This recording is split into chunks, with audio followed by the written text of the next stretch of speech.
नमस्कार, जय जगन्नाथ। आज मोर कविता शीर्षक कलिहुड़ी सासू। सासू मोर कलिहुड़ी भारी से फुलई, स्नो माखी मुहे तार हुए से सजेई।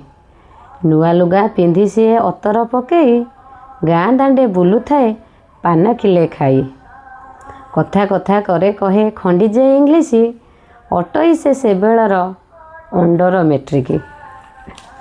सन्धेई मनरे तार भरीची गरल, बाहरे ता मिठा कथा कहे अनर्गल। स्वामी पुत्र काहारी को नकरे खातर, झाड़ू तार साजी थाए खंडाजे खरपर। खचमिच चुगुलामी गुणरे प्रखर, जमीदार झियो बोली कहे बार बार। भावे सीए बोहू को ता चाकराणीटीए, कंटा बाड़े लुगा फिंगी कली करू थाए। बोहू को जे पर झियो बोली गाली दिए, पर झियो घर भांगे नीति कहू थाए।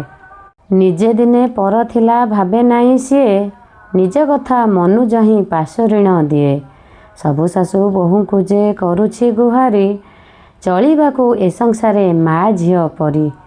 नमस्कार।